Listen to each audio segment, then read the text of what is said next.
সেই নবীর গোলাম হিসাবে, নবীর খানদান হিসাবে আজ যদি আপনাদেরকে বলি যে আগামী দিন বিশাল বড় লড়াই হবে, একদিকে লড়াই হবে ন্যায়ের পক্ষে থাকবে, একদিকে ইবলিসের পক্ষে, জালিমের পক্ষে, একদিকে অত্যাচারীদের পক্ষে, আর একদিকে মুহাম্মদ সাল্লাল্লাহু আলাইহি সাল্লামের রেখে যাওয়া ন্যায় সত্য ইনসাফ ইনসানিয়তের পক্ষে। আজ যদি আপনাদেরকেও বলা হয় এই লড়াই মুহাম্মদ সাল্লাল্লাহু আলাইহি সাল্লামের পক্ষে, ন্যায়ের পক্ষে, দ্বীনের পক্ষে, মসজিদ মাদ্রাসা ওয়াকফকে বাঁচাবার পক্ষে, আপনারা কারা নাম দিতে পারবেন? লিখা হবে আজকের এই মজলিসে। আপনারা কেউ নিজেদের জানকে ইসলামের জন্য লিখে দিতে পারবেন? হাত তুলেছেন সত্য, হাত হাত তুলেছেন, হাত সত্য, এ হাত সত্য, আওয়াজ দিয়ে বলুন হাত সত্য। নারী দিবে, নারী দিবে। যদি হাত সত্য হয় আপনার, তাহলে আজ থেকে অঙ্গীকার করুন যতদিন বাঁচবো রসুলের দিনের পাহারাদার হয়ে বাঁচবো, যতদিন বাঁচবো রসুলের দিনের খাদেম হয়ে বাঁচবো, দুনিয়াদারি করব, সংসার করব, কারবার করব, ব্যবসা করব, সর্বধর্মের মানুষ আমরা মানুষ মিলে মিশে থাকবো। কিন্তু যখনই কেউ আমার রসুলের দিনের উপর আঘাত দেবে, মসজিদ মাদ্রাসার উপর আঘাত দেবে, তার কাছে যদি হাজারো বুলেটের গুলি থাকে আমরা সিনা পেতে দিতে রাজি আছি। আমার খোদার ঘরকে বেউজ্জতি মিটতে দেব না, এই সংকল্প, এই অঙ্গীকার আমরা নিতে পারবো। হাত তুলে বলুন পারবো। আজ দুই দিক দিয়ে আমাদেরকে শেষ করা হচ্ছে, এক প্রকাশ্য জালিম আর একজন বন্ধু সেজে মুনাফেক জালিম। শুনছেন তো নাকি? প্রকাশ্য জালিম আমাদের প্রকাশ্য দুশ্মনী করছে, যখন প্রকাশ্য দুশ্মনী করছে ওই সময় জালিমেরই দলের মানুষ আমাদের কাছে বন্ধু সেজে চলে আসছে। আসো আমি তো তোমাদের আছি, আমি তো তোমাদের দেখব। একবারও ভাবছি না যে দেখার নামে এ আমাকে খাঁচার মধ্যে ঢুকিয়ে বন্দি করছে না তো। একটা উদাহরণ প্রায় দিই, আজকে একটু বলবো, অসুবিধা হচ্ছে। কুরবানির সময় দেখবেন আমরা কুরবানির পশুগুলোকে মাথায় হাত বুলাই, গায়ে হাত বুলাই, পানি খাওয়াই। কি খাওয়ান না? খাওয়ান না? কখন কখন? কুরবানির পশুগুলোকে আদর করি, মাথায় হাত বুলাই, খড় খাওয়াই, পানি খাওয়াই, আর সে আমাদের আদর নিতে চাই না, খুব আদর লাই। আর ওই মুহূর্তে তার অসতর্কেই তাকে কিন্তু বিভিন্নভাবে দড়িকল করে ফেলে দিয়ে তার হাতে পায়ে দড়ি ফেলে দেওয়া হয়। দিবার পরে এবারে আসে মৌলানা সাহেব জবাই করতে, আসে না? নাই? এক কথা বলুন, তাহলে বাঁধার লোক আলাদা, জবাই করার লোক আলাদা। আপনি টোটাল ভারতবর্ষে দেখুন, এক সময় যারা তথাকথিত সেকুলারের নামে ছিল তাদেরকেও কিন্তু জবাই করার লোকই ফিট করেছিল। শুনছেন তো? এখন সব তাদের কোনো মুখে কথা নেই। এই যে আমার আগে স্লোগান দিচ্ছিল আই লাভ মোহাম্মদ সাল্লাম, উত্তরপ্রদেশের কানপুরের ঘটনা। ওই উত্তরপ্রদেশে কত সেকুলার ভালোবাসার লোক ছিল না? কি গো, ছিল না? ছিল না? আজকে যখন ওই উত্তরপ্রদেশে আমার নবীর নামকে নিয়ে অপমান করা হলো, একটা কোনো সেকুলার ভালোবাসার লোকের মুখে শুনেছো যে এটা তার অধিকার আছে, দেশ থেকে রাইট দিয়েছে, অতএব এটা যারা করছে এটা অন্যায় করছো? কেউ বলেছে? কেউ বলেনি। কথা বুঝে আসছে? আজও বাপ আমরাও দেখছি এই বাংলায় তোমাদের পাশের ক্যানিংয়ে লোকের পায়ে দড়ি বেঁধে টেনে টেনে টেনে টেনে নিয়ে যে কারেন্টের পোস্টারে শর্ট খাইয়ে মেরে দিয়েছে না? দেয়নি? কোনো সেকুলার কারো মুখে কথা শুনতে পাওয়া যাচ্ছে? কোনো বিচার করার জন্য রাস্তায় কেউ নামছে? মনে রেখে দিও, ইরা দেখাই এক, হাতির দাঁত চিবোবার আলাদা, দেখাবার আলাদা। মনে রাখবেন আমাদের আপন তো সে হবে যে আমার রাসূলুল্লাহর আপন হবে, আমাদের দুশমন তো সে হবে যে রাসূলুল্লাহর দুশমন হবে। কেননা আমাদেরকে ভালো সে বাসবে যে আমার রাসূলুল্লাহকে ভালোবাসে, আমাদের সঙ্গে শত্রু তো সে করবে যে রাসূলুল্লাহকে মিটাতে চায়। এ যুবকেরা, তরুণেরা, কেন আমাদের একটাই পরিচয়, আল্লাহ আমাদেরকে খায়রুল উম্মাহ করেছে, এই জন্যই করেছে আমরা গোলাম মুহাম্মদ রাসূলুল্লাহর গোলাম। তাই আমাদের পরিচয় হলো আমরা রাসূলুল্লাহর গোলাম। বলো কি পরিচয়? কি পরিচয়? আওয়াজ দিয়ে বলো আমরা রসুলের গোলাম। কি পরিচয়? কারা কারা মেনে নিতে পারছো আমরা রসুলের গোলাম? আর তুলে দেখাও। আমরা কার গোলাম? আমরা কার গোলাম? আমরা কার গোলাম? তাই আমাদের গোলাম রাসূলুল্লাহ যখন আমরা, তাহলে আমাদেরকে ভালো তো সে বাসবে যে রাসূলুল্লাহকে ভালোবাসে। আমাদেরকে পছন্দ তো সে করে না যে রাসূলুল্লাহকে পছন্দ করে না। আমাদেরকে রাসূলের গোলামি থেকে সরিয়ে ইবলিসের গোলামির দিকে নিয়ে যেতে চাইছে। আমাদেরকে রাসূলুল্লাহ থেকে সরিয়ে দুনিয়ার ফিতনা ফাসাদের দিকে নিয়ে যেতে লাগছে। এ যুবকেরা, তাই মন দিয়ে একটু শোনো। হযরত বাসিরের আব্বা যান এই সময় আল্লাহ নবীর কাছে গিয়ে নামটা লিখিয়ে দিলেন। সময় এসে গেল, বিরাট বড় লড়াই শুরু হয়ে গেল।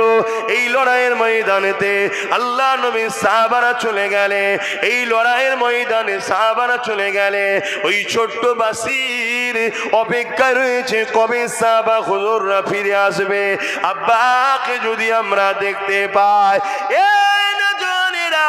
একদিন মদিনায় ঘোষণা হয়ে গেল, আল্লাহ নবী সাহাবারা লড়াইয়ের ময়দান থেকে ফিরে আসতে লেগেছে। এই খবরটা পাওয়ার পরে ওই ছোট্ট বাসির কচি দিলটা চাইছে যদি আমার আব্বা লড়াইয়ের ময়দান থেকে গাজী হয়ে ফিরে আসে। এই জন্যে তিনি একটা উঁচু টিলার উপরে গিয়ে বসলো, যে রাস্তা দিয়ে নবী সাহাবারা আসবে ওই উঁচু টিলার উপরে বসলো। একটার পর একটা সাহাবা হুজুররা যেতে লেগেছে। ওই বাচ্চা বাসির তিনার আব্বা জানকে খুঁজতে লেগেছে। এ যুবকেরা, কি করুন বিষয় ভাবো, কি কষ্টের পরে ইসলাম এসেছে ভাবো। আজ দুনিয়াদারি করতে গিয়ে আমরা এমন লোকের পিছনে ঘুরে বেড়াই যারা কিনা আমাদের সাহায্য না নিলে এক সেকেন্ড পর্যন্ত টিকে থাকতে পারবে না। তারা আমাদের সাহায্য নিয়ে ক্ষমতায় আসে, অথচ আমাদের মসজিদ মাদ্রাসার জন্যে আমরা যখন কথা বলি, এই জালিম জাহান্নামীরা তখন বলে দিল্লি চলে যাও। বলে না? বলে না? আওয়াজে বলুন, বলে না? বলে না? এদের পিছনে মুসলমানের সন্তানের আমরা সাথ দিয়ে বেড়াই। হ্যাঁ, এরা আমাদের পাওয়ারে বলিয়ান, এরা আমাদের সহযোগিতাতে বলিয়ান। এদের নিজেদের কোনো কৃতিত্ব নেই। আমরা যদি এদের পাশ থেকে সরে যাই, বিগত দিনে যাদের পাশ থেকে সরেছি তাদের যেমন দশা হয়েছে এদেরও সেই দশা হবে। উপরন্তু এরা আমাদেরই বলে বলিয়ান হয়ে আমার মসজিদে কথা বলতে গেলে এরা আমাদেরকে মামলা দেয়, কেস দেয়, জুলুম করে। ঠিক না বেঠিক? আর এদের হয়ে মুসলিম পাড়ায় কিছু মুসলিম সুরাতে বেঈমান আছে না নাই?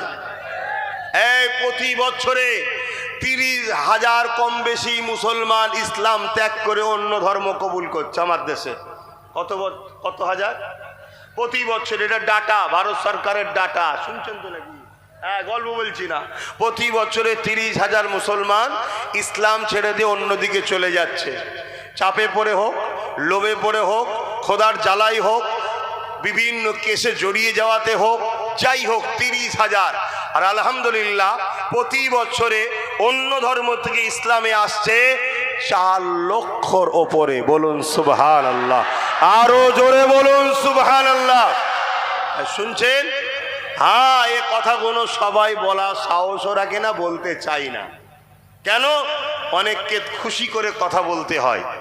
আমার একমাত্র আল্লাহ রসুল ছাড়া কাউকে খুশি করার প্রয়োজনও না। আমি মুসাফির, দুদিনের বাপ, আজ আছি কাল নাই। দুনিয়ার তাওয়াক্কাও করি না, কারো ধারও ধরি না। কথা বুঝে আসছে?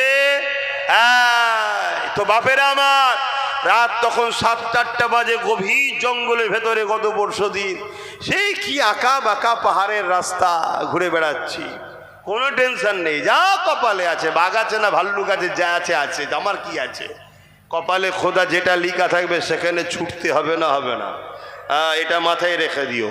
তো সেই জায়গাতে আমি যেটা বলতে চাইছি, তাহলে বলুন আমরা কি নিজেদের হাতে নিজেদের দিনকে মিটাতে চাই? তাহলে একটু ভেবে চিনতে পা ফেলা দরকার আছে না নাই? কতটা কষ্ট করার পর ইসলাম এসেছে। হযরত বাসীর আল্লাহ নবী ছোট্ট সাহাবীটা হিন্দুস্তানের জন্য কি ভবিষ্যৎবাণী করে গেছে তোমার জানা নাই। তোমাকে সেই দিকে আস্তে আস্তে তোমরা যাচ্ছ, এখনো সময় আছে।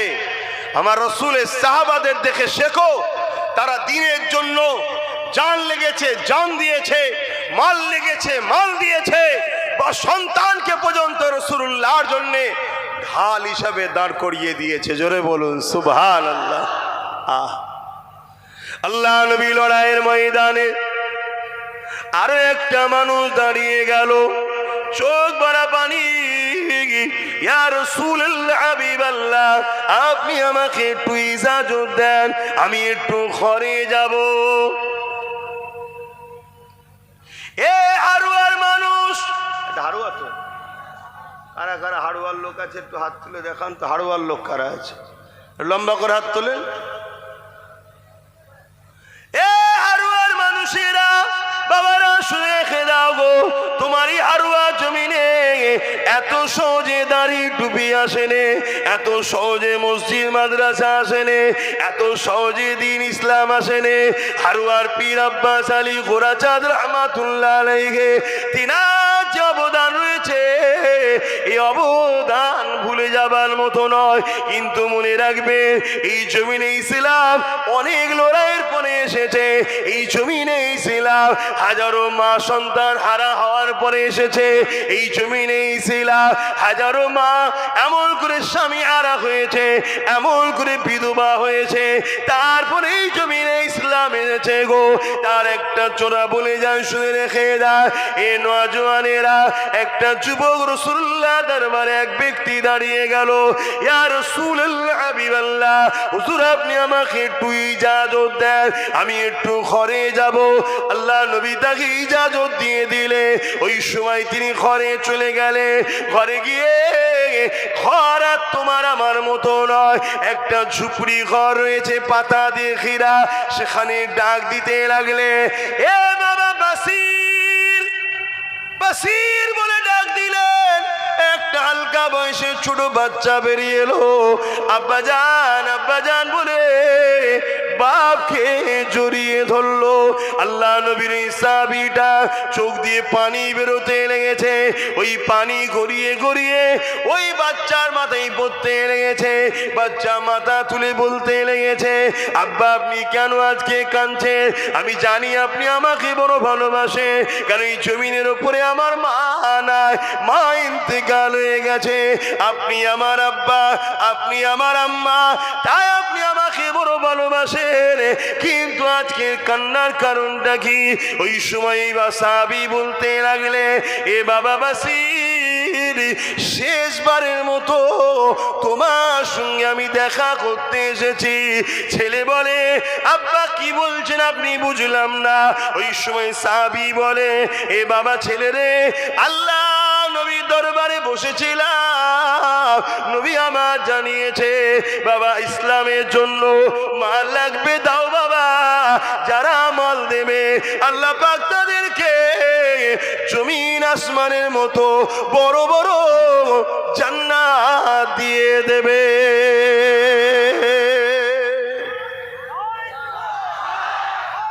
আল্লাহু আকবার।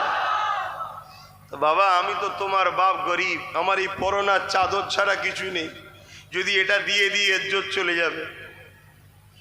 তো বাবা আমি নিয়ত করেছি, আমি আমার জানটাকে আল্লাহ রসুলের খাতাতে, অর্থাৎ তখন যে চামড়া সিস্টেম লিখা হতো সাহাবারা, আমি আমার নামটাকেই লিখে দিতে চাইছি। জোরে বলুন সুবহানাল্লাহ।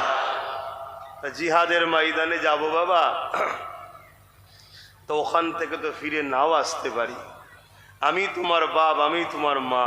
শুনছেন তো কত কষ্ট করে ইসলাম এসেছে।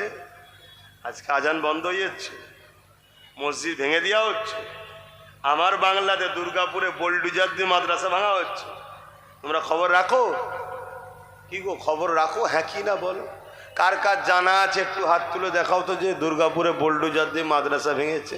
দেখো এই কটা মানুষ জানে, তাহলে বলো। জানে না, জানে না। এগুলো খোঁজ রাখো কি হচ্ছে।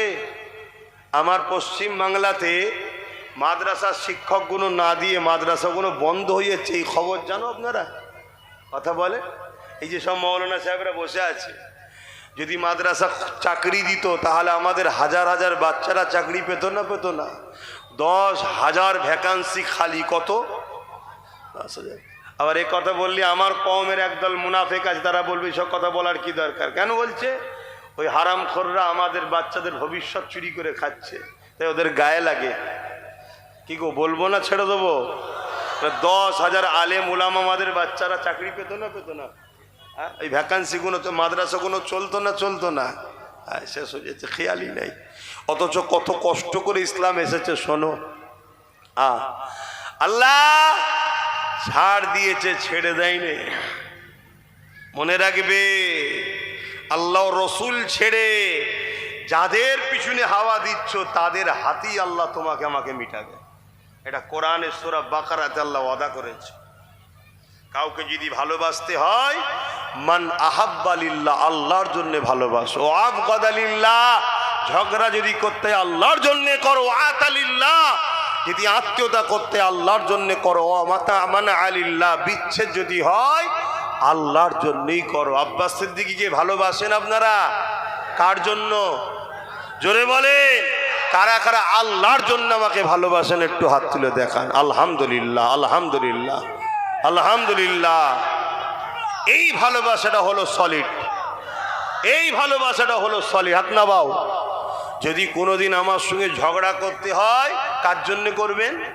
জোরে বলেন, আল্লাহর জন্যে। তবে ঝগড়া করতে হবে। কথা বুঝে আসছে? তুমি দুনিয়ার কোন বেঈমান, কোন জালিম, কোন চোর, কোন চরিত্রহীনদের জন্য তুমি আমায় গালিগালাজ করছো, আমার সঙ্গে ঝগড়া করছো? হ্যাঁ, মনে রেখে দিও, জবান আল্লাহ দিয়েছে, কাল বন্ধ হয়ে যাবে নিঃশ্বাসটা ফুরিয়ে গেলে। ওই বাচ্চা তখন বাপকে বলছে, বাবা আপনি যদি না আসতেন আমি আরো খুশি হতাম, দেরি করবেন না, জলদি করে মোহাম্মদ রসুলের কাছে চলে যান। জোরে বলুন সুবহানাল্লাহ। বাচ্চা কেমন দেখেন। আর আজকে আমার মায়েরা রুখছে, যাসনি আব্বাস সিদ্দিকীর মাহফিলে, ঝগড়া হতে পারে। আবার একটা অংশ বলছে আব্বাসকে দাওয়াত করিসনি, ঝামেলা হতে পারে। ও ঝামেলা হতে পারে, এ তো আবু জেহেলের মতো কথা। আবু জেহেলই তো বলেছিল মোহাম্মদ যত ফিতনা লাগালো, আমরা তো বেশ চালাচ্ছিলাম, ঝেড়ে ঝুড়ে লোককে লুটে গুলাম বানিয়ে। মোহাম্মদ রসুল এসে কেন বলতে গেল? শুনছেন তো? দেখো, ইসলামের সাবজেক্ট অনেক আছে। কেউ নামাজের কথা বলে, কেউ রোজার কথা বলে, কেউ হজের কথা বলে, কিন্তু ইসলামের মূল সাবজেক্ট হলো অন্যায়কে মিটিয়ে ন্যায়কে প্রতিষ্ঠিত করার নাম হলো ইসলাম। জোরে বলুন সুবহানাল্লাহ। ওটা যদি আমি পড়াই তাহলে অসুবিধাটা কি আছে? একটা স্কুলে অনেক কটা সাবজেক্ট থাকে না? থাকে না? এই হুজুর একটা পড়াচ্ছে, ওই হুজুর একটা পড়াচ্ছে, ওই হুজুর একটা পড়াচ্ছে, এই হুজুর একটা পড়াচ্ছে। কেউ অঙ্ক, কেউ বিজ্ঞান, কেউ ইংলিশ, কেউ পড়ায় না? পড়ায় না? ঠিক তেমন ইসলামে কেউ নামাজ নিয়ে, কেউ রোজা নিয়ে, কেউ দাড়ি নিয়ে, কেউ টুপি নিয়ে, কেউ পাক নিয়ে, কেউ পবিত্র নিয়ে, কেউ এক একজন এক একটা বিষয় হজ করে।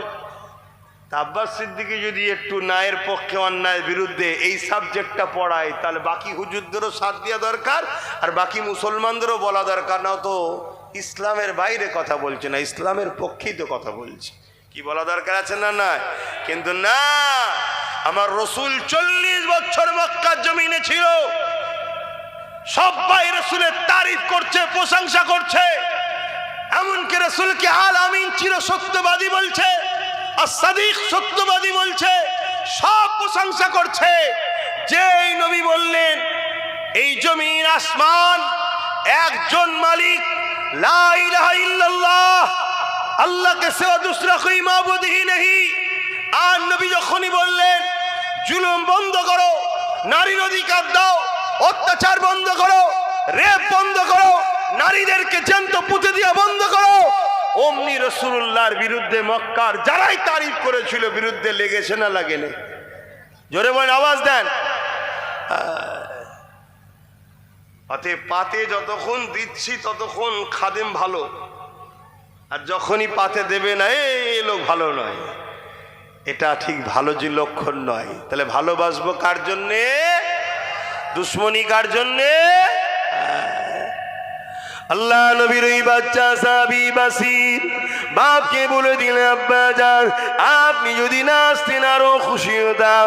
আল্লাহ নবীকে দেরি করাবেন না, আপনি যান, চলে যান, আপনি রাসূলুল্লাহর জন্য আল্লাহর জন্য নিজেকে দান করে দেন।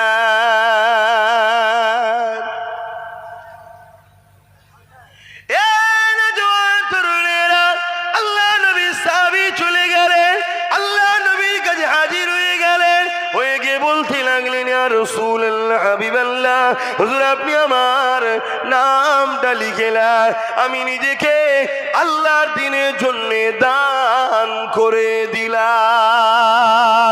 আরো জোরে বলুন সুবহান।